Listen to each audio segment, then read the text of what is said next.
स्थान पर खड़े हो जाएं।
भारत माता की, भारत माता की, भारत माता की। वंदे वंदे वंदे।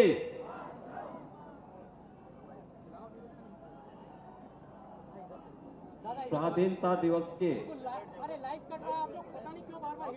आज के समारोह में उत्तर प्रदेश विधान परिषद के माननीय सभापति कुंवर मानवेंद्र प्रताप सिंह जी, उत्तर प्रदेश सरकार में मंत्रिमंडल के मेरे वरिष्ठ सहयोगी उप मुख्यमंत्री श्री केशव प्रसाद मौर्य जी, उप मुख्यमंत्री श्री ब्रजेश पाठक जी, लखनऊ की महापौर श्रीमती सुषमा खड़कवाल जी, राज्यसभा के माननीय सदस्य श्री ब्रजलाल जी, समारोह में उपस्थित हमारे सभी माननीय जनप्रतिनिधिगण, देश की सीमाओं की रक्षा करने वाले वीर जवानों से के परिजनों से जुड़े हुए सभी सम्मानित सदस्यगण, पूर्व सैनिकगण, सम्मानित सभी विशिष्ट जन और उपस्थित बहनों और भाइयों, आज पूरा देश अपनी स्वतंत्रता के 78 वर्ष पूरा कर रहा है। इस अवसर पर पूरे प्रदेशवासियों को देश की स्वतंत्रता दिवस की मैं हृदय से बधाई देता हूं। बहनों और भाइयों, देश की स्वतंत्रता अनगिनत त्याग और बलिदान का परिणाम है। स्वाधीनता हम सबसे त्याग और बलिदान मांगती है। एक लंबे समय तक देश के अंदर चली स्वाधीनता की ये लड़ाई राष्ट्रपिता महात्मा गांधी के निर्णायक नेतृत्व के उपरांत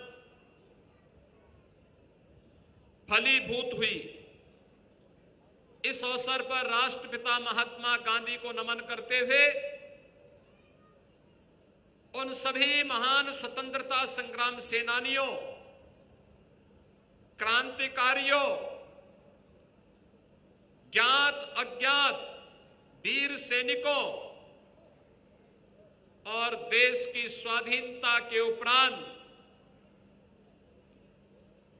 देश की सीमाओं की रक्षा करने वाले वीर जवानों और देश की आंतरिक सुरक्षा के लिए अपना सर्वोच्च योगदान देने वाले सभी जवानों को मैं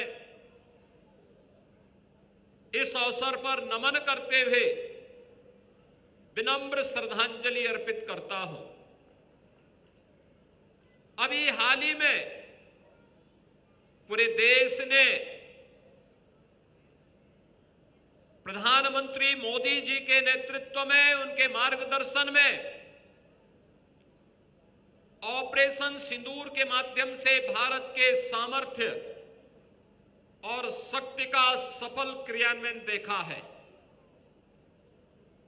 मैं अपने उन सभी वीर सैनिकों को इस अवसर पर सैल्यूट करता हूं जिन्होंने विपरीत परिस्थितियों के बावजूद दुश्मन के छक्के छुड़ा करके भारत की एकता को, भारत की अखंडता को सुरक्षित किया है। जब हमारा सैनिक देश की सीमाओं के प्रति सजग होता है, अपना सर्वोच्च योगदान देता है, तब हम चैन की नींद सो पाते हैं। तब ये देश विकास के उन सुनहरे सपनों को देख पाता है जिन पर एक सुदृढ़ भारत का निर्माण आज हो रहा है। आपने पिछले 78 वर्षों की इस यात्रा को देखा है, अनुभव किया है। देश के राष्ट्रीय पर्वों के माध्यम से इस गाथा को सुना है, अनुभव किया है। याद करिए, स्वतंत्रता का मतलब स्वच्छंदता नहीं हो सकती। स्वतंत्रता का मतलब उच्छृंखलता भी नहीं हो सकती। स्वाधीनता का मतलब हर भारतवासी के लिए, हर प्रदेशवासी के लिए अपने कर्तव्यों के साथ संकल्पित होने का एक महापर्व है, महाआयोजन है।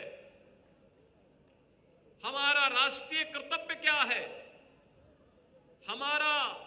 हमारे प्रति, समाज के प्रति, प्रदेश के प्रति और अपने राष्ट्र के प्रति हमारा क्या कर्तव्य है?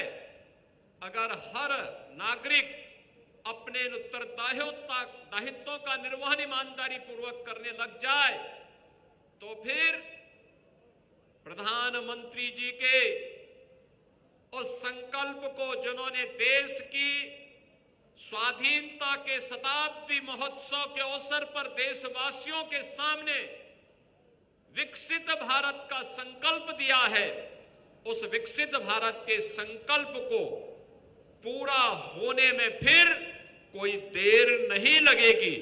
भारत मजबूती के साथ 2047 में दुनिया की एक बड़ी ताकत होगी।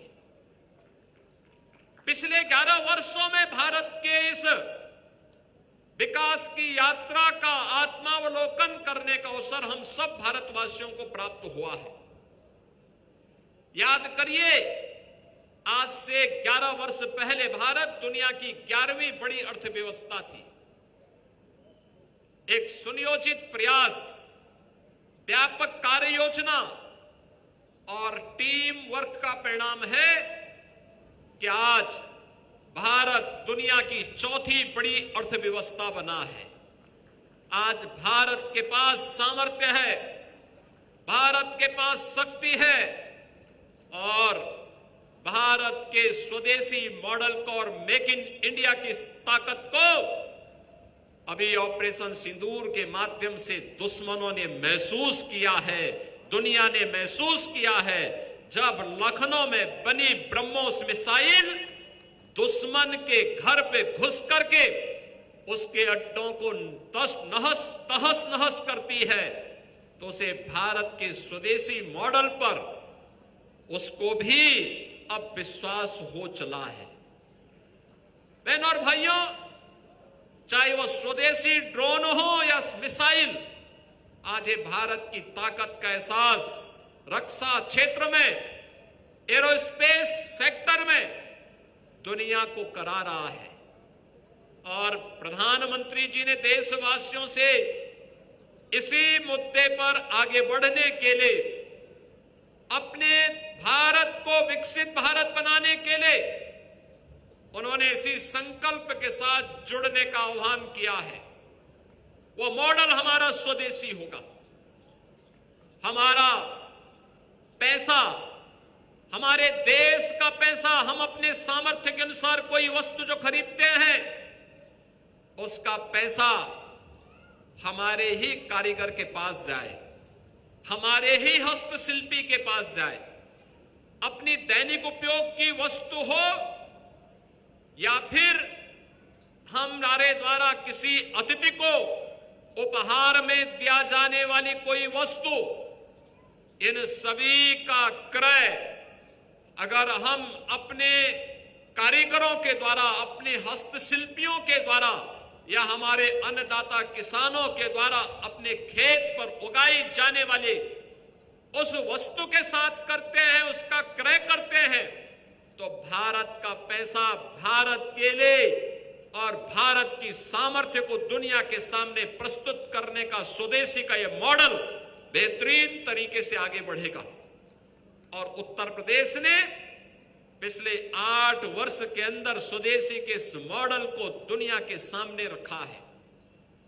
याद करिए 2017 के पहले हमारे पास सब कुछ था, लेकिन हमने अपनी परंपरागत वस्तुओं का, परंपरागत उत्पादों का उपेक्षा की थी। याद करिए सूक्ष्म लघु मध्यम उद्यम के क्लस्टर यूपी में मौजूद थे, लेकिन आज से 8 वर्ष पहले की स्थिति क्या थी?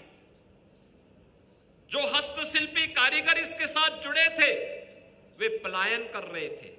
उनमें निराशा थी, उनमें हताशा थी, उनमें कोई विश्वास नहीं था। वे छोटा मोटा काम करके किसी प्रकार की अपनी आजीविका को चलाने के लिए मजबूर हो रहे थे।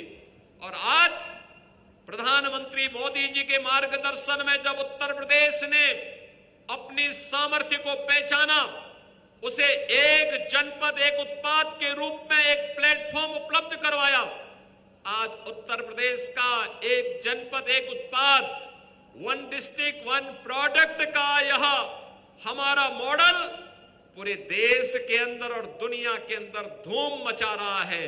इसने उत्तर प्रदेश के देश के डोमेस्टिक मार्केट के साथ ही उत्तर प्रदेश के एक्सपोर्ट को दोगुने से अधिक बढ़ाने में सफलता प्राप्त की है। हमारे पास इसके लिए काफी स्कोप है, इसको आगे बढ़ाने के लिए। और इसीलिए प्रधानमंत्री जी ने हर एक क्षेत्र में स्वदेशी के मॉडल को आत्मसात करने का देशवासियों से आह्वान किया है। देश का पैसा देश में लगेगा। हर एक सेक्टर में अगर मेक इन इंडिया की संकल्पना को हम साकार करने में आगे बढ़ेंगे तो देश समृद्ध होगा। युवाओं के लिए रोजगार के अवसर सुलभ होंगे, किसानों के चेहरे पर खुशहाली आएगी, हस्तशिल्पी और कारीगर समृद्धि के पथ पर अग्रसर बना करके इनोवेशन को, रिसर्च एंड डेवलपमेंट के कार्यक्रम को आगे बढ़ाने में सफल हो सकता है। और आज उस प्रकार के सामर्थ्य को एक बार फिर से हमें समेटना है, उसे आगे बढ़ाना है, उसे तकनीक के साथ, डिजाइन के साथ, मार्केट की मांग के अनुरूप पैकेजिंग, उस प्रकार की पैकेजिंग के साथ उसे प्रस्तुत करने के लिए अपने आप को तैयार होना पड़ेगा। और ये स्वदेशी मॉडल जिसके लिए प्रधानमंत्री जी ने वोकल फॉर लोकल के आह्वान किया है, उस आह्वान के साथ भारत की आजादी के 78 वर्ष हम सबको इस बात का आह्वान कर रहे हैं कि आज की आवश्यकता है। दुनिया के अंदर कोई भी देश आगे तभी बढ़ा है जब उसने अपने कारीगरों को, अपने हस्तशिल्पियों को, अपनी युवा शक्ति की ऊर्जा को पहचाना, उसकी प्रतिभा को आगे बढ़ाने के लिए हर प्रकार से उन्हें प्रोत्साहित किया। वह देश आगे बढ़ा है, उसको आगे बढ़ने में दुनिया की कोई ताकत रोक नहीं सकती है। और ये सामर्थ्य भारत के पास है और भारत में उत्तर प्रदेश के पास है। उत्तर प्रदेश वासियों को इस अभियान के साथ प्रधानमंत्री जी के आह्वान को अपने जीवन का मंत्र बना करके चलना ही होगा। पिछले 8 वर्ष में उत्तर प्रदेश ने अपने परंपरागत हस्तशिल्पी और कारीगरों को आगे बढ़ाने के लिए जहां वन डिस्ट्रिक्ट वन प्रोडक्ट के इस अभियान को आगे बढ़ाया है, वहीं विश्वकर्मा श्रम सम्मान के माध्यम से, पीएम विश्वकर्मा स्कीम के माध्यम से भी उन्हें प्रोत्साहित करने के लिए काम किया है, उसे एक प्लेटफॉर्म दिया है, उसे आगे बढ़ने के लिए एक नई प्रेरणा प्रदान की है।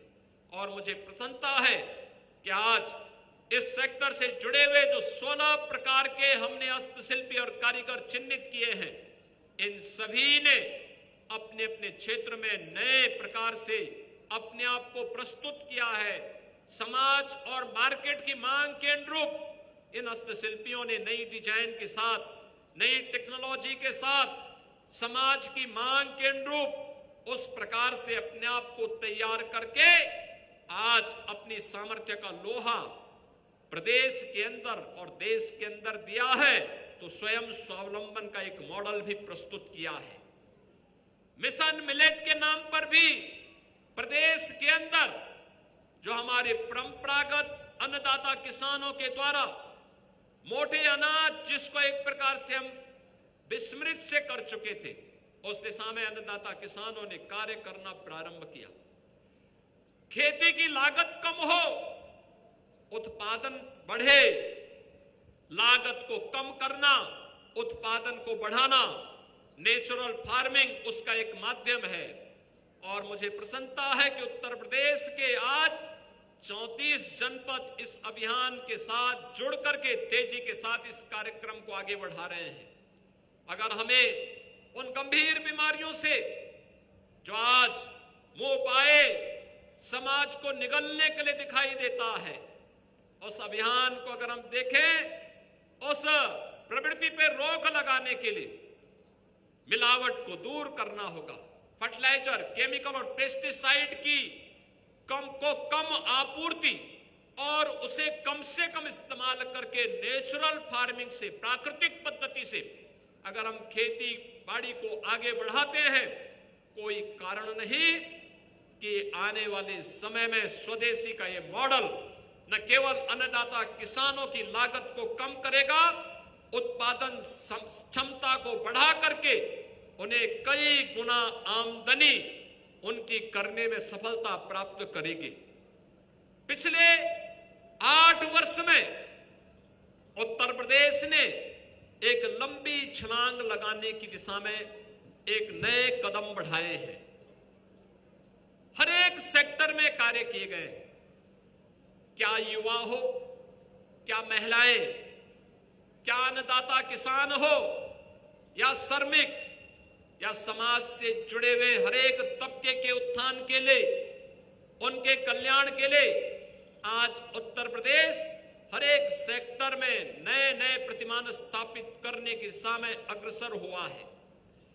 याद करिए उत्तर प्रदेश के परसेप्शन को बदलने में कितनी बड़ी मदद मिली। आज से 8 वर्ष पहले जिस प्रदेश के सामने अपनी पहचान का संकट था, जहां का युवा अपनी पहचान को छुपाता था, आज हमारा युवा अपनी पहचान को छुपाता नहीं, अपनी प्रतिभा का लोहा देश और दुनिया के सामने मनमानित मनाता दिखाई देता है। ये भारत के उत्तर प्रदेश की एक नई सामर्थ्य सामने आई है। आज उत्तर प्रदेश की ये युवा शक्ति उत्तर प्रदेश को देश की अग्रणी अर्थव्यवस्था के रूप में प्रस्तुत करते हुए दिखाई दे रहा है। ये वही उत्तर प्रदेश है। 8 वर्ष पहले दंगे होते थे, गुंडागिर्दी अराजकता चरम पर थी, न बेटी सुरक्षित थी, न व्यापारी सुरक्षित था, आम नागरिक असुरक्षित महसूस करता था। बहुत सारे जनपदों में, बहुत सारे कस्बों में सूर्य अस्त के साथ ही कर्फ्यू जैसा माहौल दिखाई देता था। लेकिन आज उत्तर प्रदेश सुरक्षा का एक नया मॉडल प्रस्तुत कर रहा है। न केवल सुरक्षा का मॉडल प्रस्तुत कर रहा है, बल्कि उत्तर प्रदेश ने देख लिया है कैसे दंगा मुक्त हुआ जाता है, कैसे सुशासन की नींव को सुदृढ़ किया जा सकता है, कैसे परसेप्शन को कर्मिक रूप से बदलने में सफलता प्राप्त की जा सकती है। आज उत्तर प्रदेश उस दिशा में तेजी के साथ आगे बढ़ा है। उत्तर प्रदेश के नौजवानों के लिए नौकरी और रोजगार की ढेर सारी संभावनाएं आगे बढ़ी हैं। पिछले 8 वर्ष के अंदर उत्तर प्रदेश ने 8.5 लाख नौजवानों को सरकारी नौकरी दी। तो प्रदेश के परंपरागत उद्यम को प्रोत्साहित करने का परिणाम था कि प्रदेश में 1,62,00,000 से अधिक हमने युवाओं को एमएसएमई सेक्टर में समायोजित करने में भी सफलता प्राप्त की। सुरक्षा का बेहतर माहौल मिला तो प्रदेश में निवेश के बेहतरीन गंतव्य के रूप में स्थापित हुआ। आज देश के अंदर आप देखेंगे, किसी भी व्यक्ति से आप पूछेंगे, किसी भी उद्यमी से पूछेंगे कि वह निवेश कहां करना चाहता है, उसकी प्राथमिकता होती है कि इन्वेस्टमेंट का ड्रीम डेस्टिनेशन कोई एक राज्य बन सकता है, और है आज के दिन पर उसमें उत्तर प्रदेश देश के अंदर अग्रणी राज्यों में उत्तर प्रदेश की गिनती होती है। आपने देखा होगा, जिस प्रदेश में पहले उद्यमी अपना व्यापार समेट करके प्लान करने के लिए दिखता था, उस प्रदेश में देखते ही देखते 45 लाख करोड़ के निवेश के प्रस्ताव प्राप्त हो जाना, उस प्रदेश में 15 लाख करोड़ के निवेश जमीनी धरातल पर उतर जाना, इन 15 लाख करोड़ के निवेश प्रस्तावों के माध्यम से लाखों नौजवानों को अपने ही गांव और अपने ही जनपद में नौकरी की संभावना विकसित हो जाना, यह इस बात का द्योतक है कि उत्तर प्रदेश में सामर्थ्य थी, उस प्रकार की संभावनाएं थी, लेकिन उन्हें अपने राजनीतिक स्वार्थों के कारण लोगों ने जमीनी धरातल पर नहीं उतरने दिया था। परिणाम था उत्तर प्रदेश बीमारू बनता गया, उत्तर प्रदेश बीमारू बनता गया। उत्तर प्रदेश के सामने पहचान का संकट आ खड़ा हुआ, लेकिन आज उत्तर प्रदेश बीमारू राज्य नहीं। जो उत्तर प्रदेश आज से 8 वर्ष पहले देश की 7वीं अर्थव्यवस्था के रूप में सबसे पीछे की पंक्ति में खड़ा देखा जाता था, आज उत्तर प्रदेश देश की 7वीं नहीं बल्कि दूसरी अर्थव्यवस्था बनने की ओर अग्रसर है। अब दूसरी अर्थव्यवस्था के बाद उत्तर प्रदेश ने जो अपना आगामी लक्ष्य तय किया है, वह लक्ष्य तय किया है प्रधानमंत्री मोदी जी के मार्गदर्शन में उत्तर प्रदेश ने तय किया है 29-30 में उत्तर प्रदेश अगर भारत 2027 में $1 ट्रिलियन की इकोनॉमी बनेगा, भारत $5 ट्रिलियन की इकोनॉमी बनेगा, तो उत्तर प्रदेश भी $1 ट्रिलियन की इस इकोनॉमी को प्राप्त करने के लिए कर्मिक रूप से प्रयास कर रहा है। हमने पिछले 8 वर्ष में कुछ चीजें हासिल की हैं जो आशावर्धक है, लोगों के उत्साह को बढ़ाने वाला है। 8 वर्ष पहले उत्तर प्रदेश की कुल जीएसडीपी केवल 13 लाख करोड़ के आसपास थी। उत्तर प्रदेश की प्रति व्यक्ति आय केवल 43,000 रुपए थी। 8 वर्ष में 3 वर्ष हमने कोविड जैसी वैश्विक महामारी का सामना करते हुए व्यतीत किए, और सबके बावजूद उत्तर प्रदेश ने इन 8 वर्षों में अपनी जीएसडीपी को बढ़ा करके 32 लाख करोड़ पहुंचाने में सफलता प्राप्त की है। याद करिए, दोगुने से अधिक रफ्तार के साथ हम बढ़े। प्रदेश की ग्रोथ रेट आज के दिन पर नेशनल ग्रोथ रेट से बेहतर दिशा में आगे बढ़ी है। उत्तर प्रदेश की प्रति व्यक्ति आय आज के दिन पर 1,20,000 तक पहुंची है, और आने वाले समय में हमें प्रत्येक सेक्टर में नेशनल एवरेज तक इसे पहुंचा करके उत्तर प्रदेश की उन संभावनाओं को सामर्थ्य में बदलने के लिए एक टीम वर्क के साथ उत्तर प्रदेश वासियों को मिलकर के कार्य करना होगा। हम सभी लोग अगर अपने अपने कर्तव्यों का पालन करते हैं तो प्रधानमंत्री जी ने जो संकल्प हम भारतवासियों को दिया है हर उत्तर प्रदेश वासी उस संकल्प के साथ संकल्पित हो, संबद्ध हो। इसी में हमारा वर्तमान और भावी पीढ़ी का भविष्य जुड़ा हुआ है। हम सभी लोग अगर मिल करके उन कार्यक्रमों के साथ जुड़ते हैं तो उत्तर प्रदेश आसानी से 2047 का जो संकल्प है विकसित भारत का, तो विकसित भारत के संकल्प के साथ विकसित भारत, विकसित उत्तर प्रदेश, आत्मनिर्भर भारत, आत्मनिर्भर उत्तर प्रदेश, और इसके लिए हर एक सेक्टर से जुड़े हुए, क्या गरीब हो, क्या किसान हो, क्या मजदूर हो, क्या महिलाएं हो, क्या व्यापारी हो, क्या उद्यमी हो, या समाज से जुड़े हुए प्रत्येक तबके के उत्थान के लिए आज सरकार कार्य करने के लिए खड़ी है।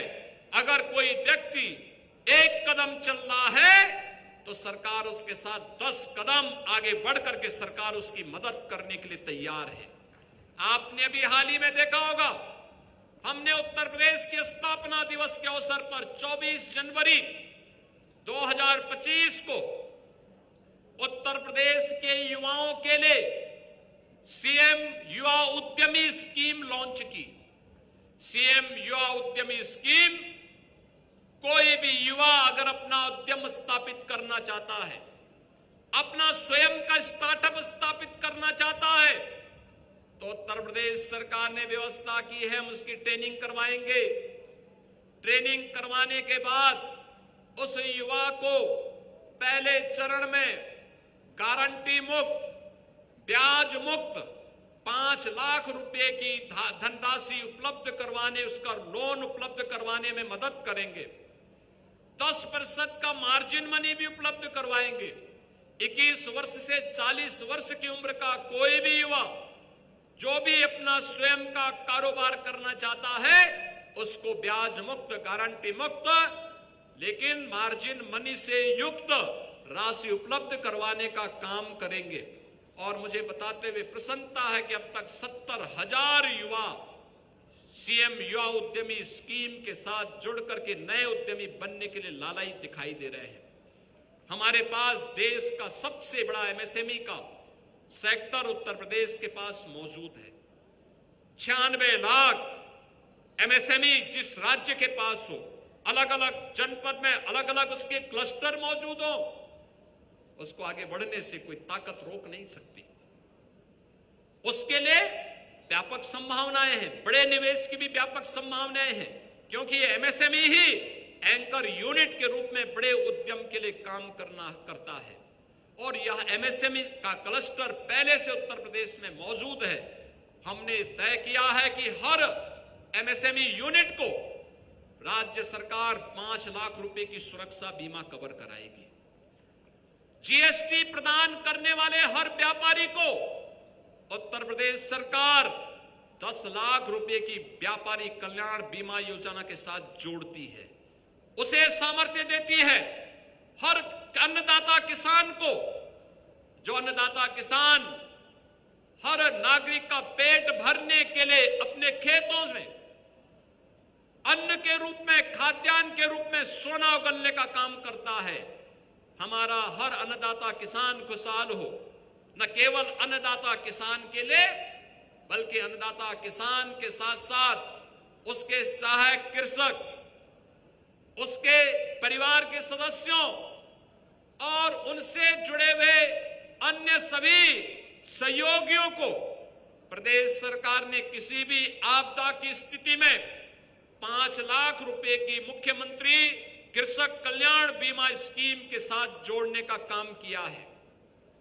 उत्तर प्रदेश ने वन्य और मानव जीव संघर्ष में अगर कोई किसान, कोई नागरिक वन्य जीव या किसी सर्पदंश का शिकार होता है तो उसे भी आपदा की श्रेणी में रख करके उसे भी हमने 4 लाख रुपए की सहायता उस परिवार को राज्य सरकार उपलब्ध करवाने का कार्य करती है। प्रदेश के अन्नदाता किसानों के कल्याण के लिए हर जनपद में व्यापक पैमाने पर निराश्रित गौ आश्रय स्थलों की स्थापना, गौवंश की नस्ल सुधार के व्यापक कार्यक्रम को लेकर के आज राज्य सरकार कार्य कर रही है। निरंतर इसे आगे बढ़ाने के लिए अपनी व्यापक कार्य योजना को लेकर के कार्य कर रही है। अन्नदाता किसान खुशहाल हो, उसके जीवन में परिवर्तन हो, आज उसकी फसल को सीधे क्रय करने की व्यवस्था और पैसा सीधे अन्नदाता किसान के खाते में जाएगा, यह भी प्रदेश सरकार ने सुनिश्चित किया है।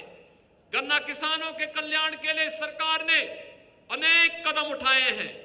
हम इसी बात से अनुमान कर सकते हैं 1996 से लेकर 2017 तक जितना गन्ना मूल्य का भुगतान पिछली सरकारों के समय हुआ था, अकेले 8 वर्ष में उससे 72,000 करोड़ रुपए से अधिक की राशि हम अन्नदाता किसानों के खाते में भेज चुके हैं।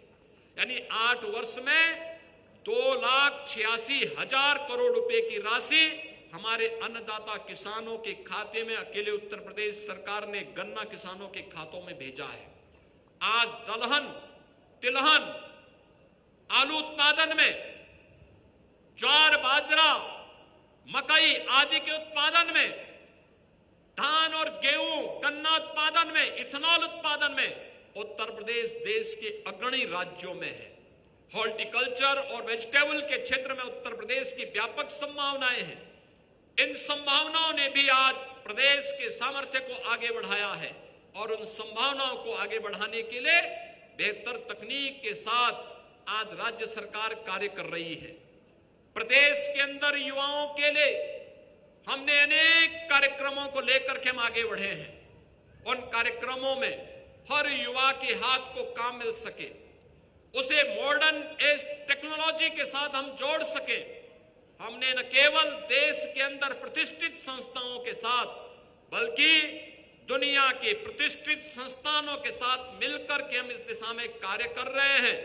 आज की डिमांड के अनुसार उत्तर प्रदेश के नौजवानों को तैयार करना और उत्तर प्रदेश का नौजवान आने वाले समय में अपनी सामर्थ्य और अपनी प्रतिभा का लाभ उत्तर प्रदेश को दे सके, इस दिशा में भी निरंतर सरकार के द्वारा प्रयास हो रहे हैं। बेसिक एजुकेशन में प्रदेश सरकार ने पिछले 8 वर्ष में ऑपरेशन कायाकल्प के माध्यम से 1,36,000 से अधिक विद्यालयों को ऑपरेशन कायाकल्प की योजना के साथ जोड़ने में सफलता प्राप्त की।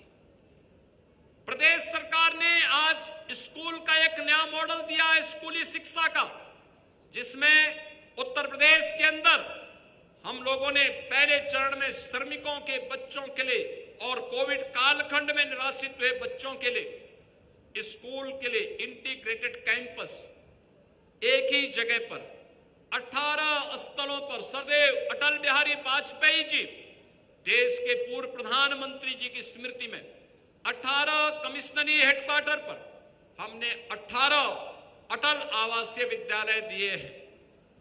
इसका एक नया मॉडल हमने प्रस्तुत किया है।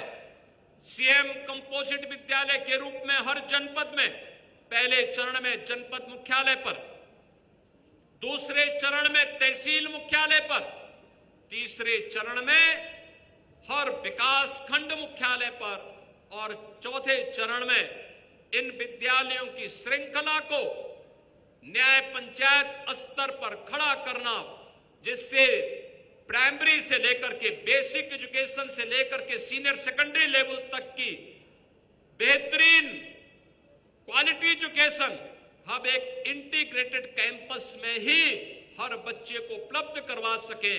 और उस दिशा में सरकार ने जहां एक नए अभियान को आगे बढ़ाया है, वहीं साथ ही साथ प्रदेश सरकार वर्तमान में स्कूल के पेयरिंग के कार्यक्रम को 50 से कम बच्चे जिन विद्यालयों में 1 किलोमीटर के दायरे में उन विद्यालयों को किसी अन्य विद्यालय के साथ जहां 50 से अधिक बच्चे हो उसके साथ जोड़ने की कार्रवाई, छात्र और शिक्षक के रेशियो को ठीक करना, न्यूनतम 3 शिक्षक अनिवार्य रूप से हर विद्यालय में हो, इस लक्ष्य के साथ जहां सरकार कार्य कर रही है, तो हर आंगनवाड़ी केंद्र को जो विद्यालय पेयरिंग के बाद जो विद्यालय खाली पड़ते हैं उन्हें प्री प्राइमरी के रूप में विकसित करने और प्री प्राइमरी के साथ बाल वाटिका, आंगनवाड़ी केंद्रों को एक नई पोषण मिशन के अभियान के साथ, सीएम पोषण मिशन के साथ जोड़ने के लिए सरकार पूरी प्रतिबद्धता के साथ कार्य कर रही है। हमारा भविष्य जितना उन्नत होगा, जितना हमारा वर्तमान उन्नत होगा, उतना ही भविष्य सुरक्षित होता हुआ दिखाई देगा।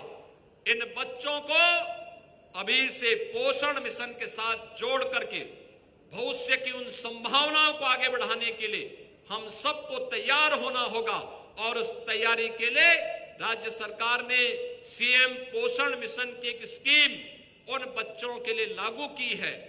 बेसिक एजुकेशन में पहले इस बात को तैयारी कर दी गई है कि कोई भी विद्यालय बंद नहीं होगा।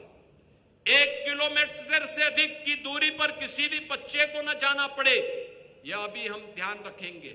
और उच्च माध्यमिक शिक्षा में मुख्यमंत्री प्रोजेक्ट अलंकार स्कीम के अंतर्गत उन्हें आज के अनुरूप राष्ट्रीय शिक्षा नीति की भावनाओं के अनुरूप नए पाठ्यक्रम के साथ जोड़ने के लिए सरकार पूरी प्रतिबद्धता के साथ कार्य कर रही है।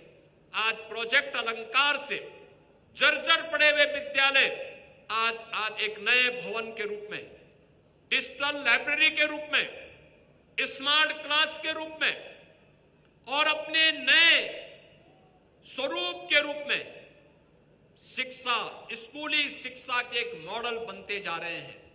कस्तूरबा गांधी विद्यालय में वहां पर अत्यंत कमजोर तबके की उन बालिकाओं के लिए उन्हें सीनियर सेकेंडरी लेवल तक पहुंचाने के लिए भी सरकार ने सभी विद्यालयों को आगे बढ़ाने के लिए धनराशि जारी की है। अनुसूचित जाति जनजाति के कल्याण के लिए सरकार पूरी प्रतिबद्धता के साथ कार्य कर रही है। सरकार ने तय किया है कि उनके छात्रावास, जहां भी छात्रावास है, उन छात्रावासों की व्यवस्था को और सुदृढ़ करना, उनकी व्यवस्था को बेहतर करना, बाबा साहब डॉक्टर भीमराव अंबेडकर के उन सपनों को साकार करना जिन्होंने हर नागरिक से और खास तौर पर अनुसूचित जाति जनजाति से जुड़े हुए छात्रों का आह्वान करते हुए बाबा साहब ने कहा था कि अगर सामाजिक विषमता को दूर करना है, हमें शिक्षा पे ध्यान देना होगा। हमें आर्थिक रूप से संबल बनना पड़ेगा, मजबूत बनना पड़ेगा और शिक्षा उसका बेहतरीन माध्यम बन सकता है। उनके छात्रावास बनाना, जहां छात्रावास नहीं है वहां पे छात्रावास के नए निर्माण को बाबा साहब की स्मृति को समर्पित करते हुए जहां सरकार कार्य कर रही है, वहीं सरकार ने यह भी तय किया है कि लखनऊ में बाबा साहब डॉक्टर भीमराव अंबेडकर जी की स्मृति में एक इंटरनेशनल सेंटर का निर्माण जो वर्तमान में चल रहा है, इस वर्ष उसे पूरा करते हुए बाबा साहब डॉक्टर भीमराव अंबेडकर के जीवन पर नए शोध को बढ़ावा देने के लिए उत्तर प्रदेश सरकार एक विशेष स्कॉलरशिप इस अवसर पर जारी करेगी। कामकाजी महिलाओं के लिए प्रदेश सरकार ने प्रदेश के अलग अलग जनपदों में श्रमजीवी छात्रावास के निर्माण के कार्यक्रम को आगे बढ़ाया है। हमारा यह विश्वास है कि उत्तर प्रदेश ने पिछले 8 वर्ष में कामकाजी महिलाओं के कार्य को आगे बढ़ाने के लिए, प्रोत्साहन को और समाज में उनके कंट्रीब्यूशन को आगे बढ़ाने के लिए उनकी संख्या 14% से बढ़कर के अब 35% आज प्रदेश के अंदर महिलाएं अपने स्वयं स्वावलंबन के पथ पर अलग अलग सेक्टर में, इंडस्ट्री से लेकर के बैंकिंग कॉरेस्पोंडेंट सखी या फिर उत्तर प्रदेश पुलिस बल का हिस्सा बनकर के कार्य कर रही हैं। आने वाले समय में इस संख्या को अब 35 से बढ़ाकर के 50% तक पहुंचाने की तैयारी के साथ राज्य सरकार कार्य कर रही है और जहां आवश्यकता पड़ेगी वहां पर उन बेटियों के लिए, उन बहनों के लिए हर जनपद में छात्रावास के निर्माण के कार्यक्रम को उन्हें सुरक्षित माहौल देने के लिए राज्य सरकार पूरी प्रतिबद्धता के साथ कार्य करेगी। इस दिशा में लगातार सरकार के द्वारा मिशन शक्ति के माध्यम से अपना यह अभियान आगे बढ़ाया जा रहा है। सुरक्षा का एक बेहतरीन माहौल हो, उस सुरक्षा के माहौल की शुरुआत उत्तर प्रदेश पुलिस बल में हम लोगों ने महिलाओं के 20% हॉरिजॉन्टल रिजर्वेशन के माध्यम से आगे बढ़ाया और आज उत्तर प्रदेश में भी हाल ही में 60,200 से अधिक पुलिस कार्मिकों की जो भर्ती हुई थी, मुझे बताते हुए प्रसन्नता है कि इसमें 12,000 से अधिक अकेले बेटियों ने भर्ती होकर के उस कीर्तिमान को अपना कायम रखा है कि जो 20% महिलाएं और बेटियां भर्ती होंगी वह आज उत्तर प्रदेश पुलिस बल का हिस्सा बन करके उत्तर प्रदेश की सुरक्षा को एक मॉडल के रूप में प्रस्तुत भी कर रही है। बहनों और भाइयों, उत्तर प्रदेश आज भारत का ग्रोथ इंजन बनकर के उभरा है। जो भी राज्य, जो भी समाज अपने सामर्थ्य पर अपनी संभावनाओं को आगे बढ़ाने के लिए उस पर विश्वास करेगा, उसके सामने आगे बढ़ने की व्यापक संभावनाएं हैं और उन संभावनाओं को उत्तर प्रदेश ने टटोला है, उसको जाना है, उसको समझा है। हम लोग उस दिशा में निरंतर प्रयास कर रहे हैं। आपने अभी हाल ही में देखा होगा कि उत्तर प्रदेश विधानसभा में अक्सर लोगों की धारणा होती है कि विधायिका में कामकाज का माहौल कम दिखता है, लेकिन आपने देखा होगा कि 17वीं विधानसभा में भी और 18वीं विधानसभा में भी कैसी विधायिका कार्य करती है, रात रात भर जग करके कार्य करती है। उसका एक मॉडल आपने देखा होगा। रात्रि भर पहले 36 घंटे तक सस्टेनेबल डेवलपमेंट गोल्स पर उत्तर प्रदेश की विधानसभा में 17वीं विधानसभा में लगातार 36 घंटे से अधिक समय तक चर्चा हुई थी। ये सस्टेनेबल डेवलपमेंट गोल्स क्या है?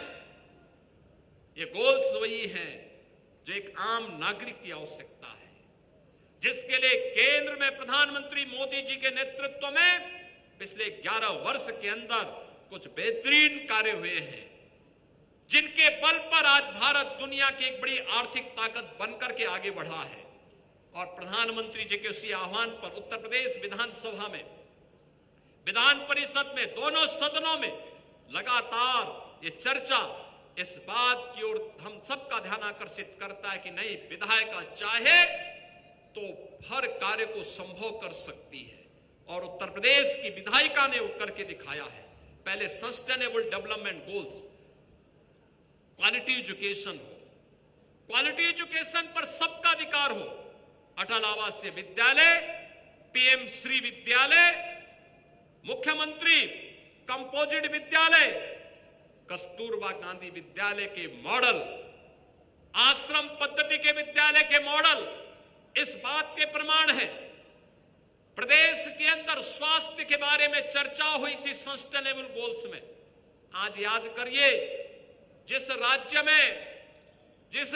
में आजादी के समय 2 मेडिकल कॉलेज थे, जिस राज्य ने 1947 से लेकर 2017 तक केवल 40 मेडिकल कॉलेज का निर्माण निजी क्षेत्र में और सरकारी क्षेत्र में किए हो, बनाए हो, वह राज्य 8 वर्ष में 40 नए मेडिकल कॉलेज और 2 एम्स का निर्माण करने में सफल हुआ है।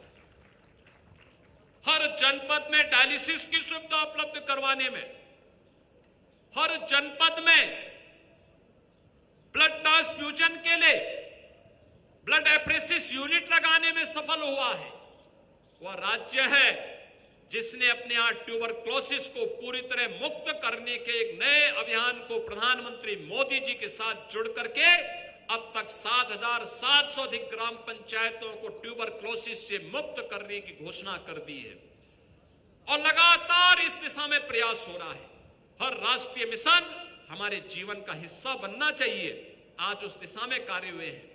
कृषि के क्षेत्र में सस्टेनेबल डेवलपमेंट गोल्स पर हुई चर्चा का परिणाम है कि आज कृषि को, हमारे अन्नदाता किसानों को प्रधानमंत्री किसान सम्मान निधि का लाभ प्राप्त हो रहा है, प्रधानमंत्री कृषि बीमा योजना का लाभ मिल रहा है, सॉइल हेल्थ की सुविधा प्राप्त हो रही है, प्रधानमंत्री कृषक बीमा कृषि सिंचाई योजना का लाभ प्राप्त हो रहा है और कृषि विज्ञान केंद्रों के माध्यम से नई तकनीक और नए बीज को आगे बढ़ाने का भी लाभ मिल रहा है और लखनऊ में उन्नत नस्ल के बीज, उन्नत किस्म के बीज हमारे अन्नदाता किसानों को प्राप्त हो, जिनकी उनकी लागत को कम किया जा सके।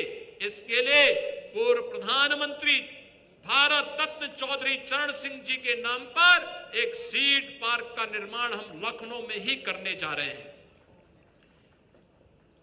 जल संसाधनों की व्यवस्था हो, उसका बेहतर उपयोग हो, एक और हर घर नल और दूसरी तरफ 23 लाख हेक्टेयर से अधिक सिंचन की क्षमता अर्जित करना, यह उत्तर प्रदेश ने करके दिखाया, पिछले 8 वर्ष में करके दिखाया है। 15 लाख से अधिक अन्नदाता किसानों के लिए फ्री में ट्यूबवेल का कनेक्शन उन्हें उपलब्ध करवाया गया। बिजली का भुगतान सरकार करेगी, लेकिन अन्नदाता किसान की लागत कम होगी तो किसान के चेहरे पर खुशहाली है।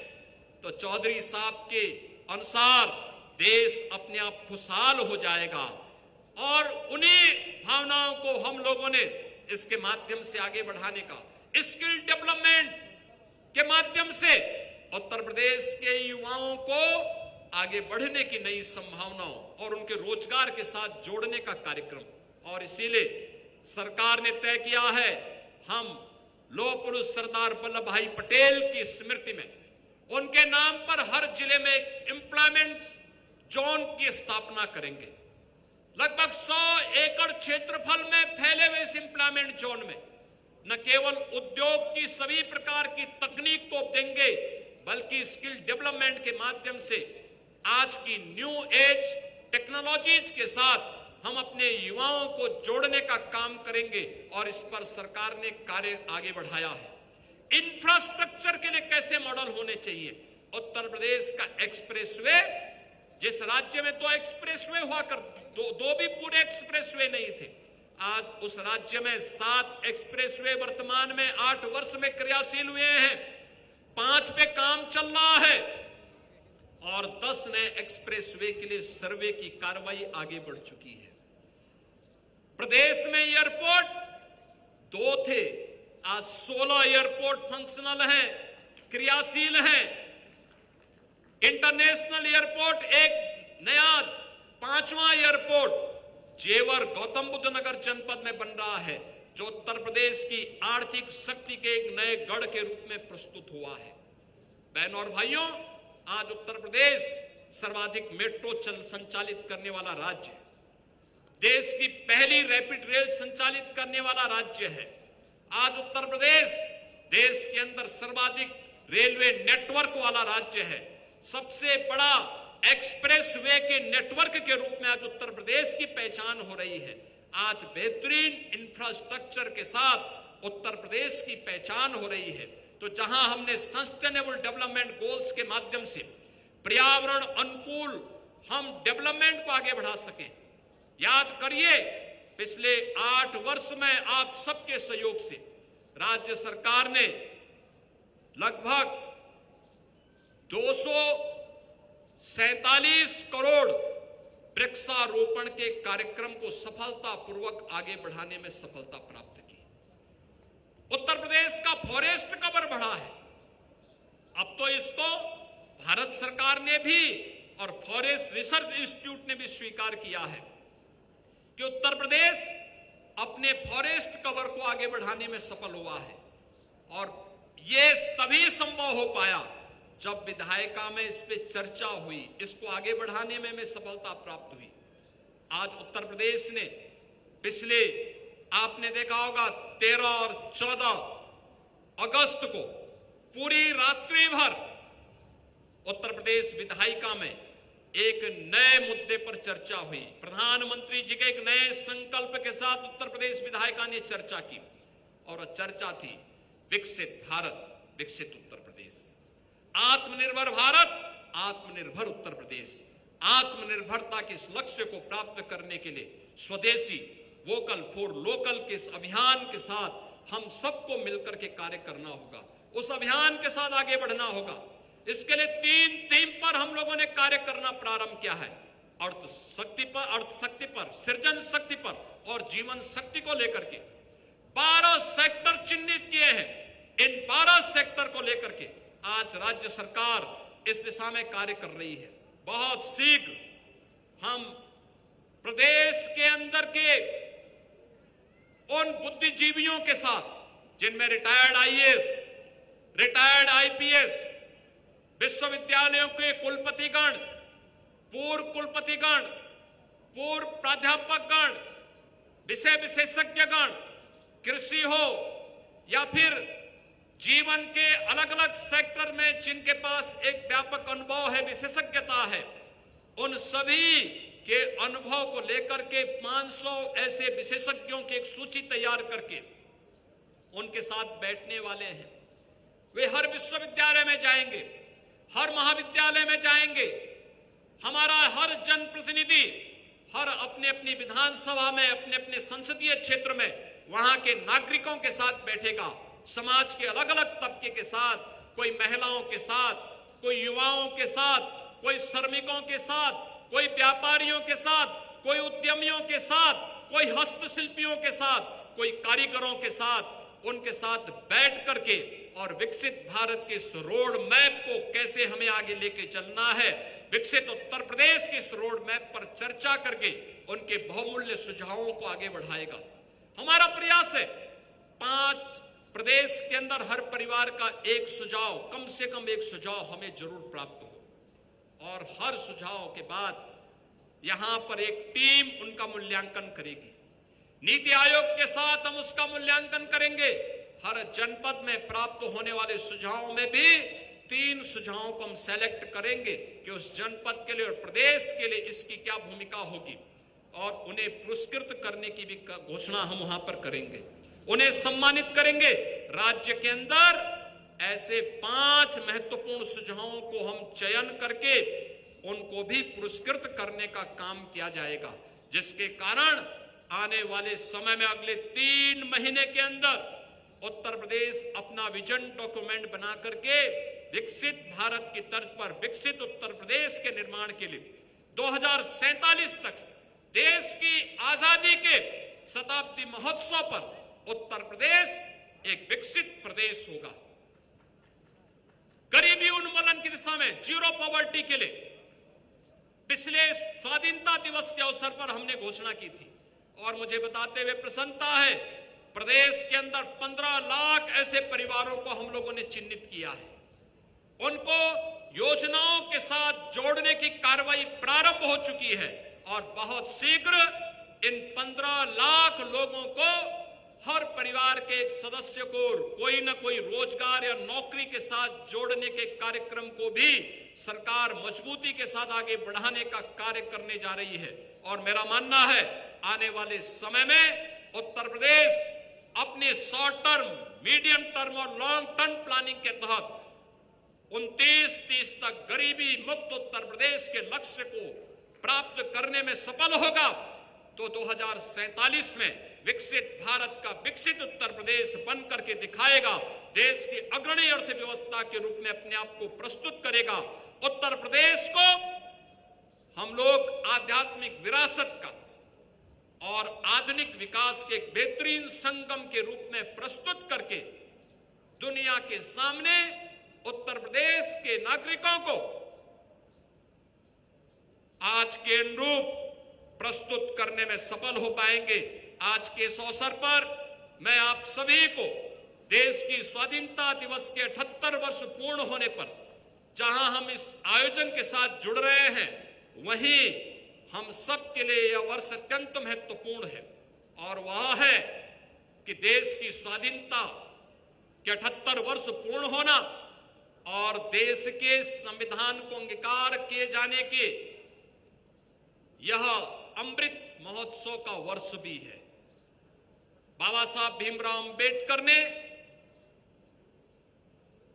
न्याय, समता और बंधुता के जिस उद्देश्य को लेकर के भारतवासियों को यह संविधान दिया था, यह संविधान अपनी देश के अंदर लागू होने के 75 वर्ष पूरे कर चुका है और 75 वर्ष की शानदार यात्रा के साथ भारत के संविधान ने हम सबको एकता के सूत्र में जोड़ने के जिस आह्वान के साथ हर भारतवासी का आह्वान किया है, हम सब बाबा साहब डॉक्टर भीमराव अंबेडकर के बनाए संविधान का सम्मान करते हुए, उनके प्रति आदर का भाव रखते हुए, उसके अनुसार अपने राष्ट्रीय कर्तव्यों के साथ जुड़े देश की स्वाधीनता दिवस का यह एक महत्वपूर्ण संकल्प हम सब उत्तर प्रदेश वासियों के लिए होगा। एक बार फिर से मैं आप सभी को देश की आजादी की 78 वर्ष पूर्ण होने के उपलक्ष्य में हृदय से बधाई देता हूं। आप सबके प्रति अपनी शुभकामनाएं देता हूं। कल जन्माष्टमी का पावन पर्व भी है। आप सभी को जन्माष्टमी की भी हृदय से बधाई और मंगल में शुभकामनाएं देते हुए अपनी वाणी को विराम देता हूं। धन्यवाद। जय हिंद।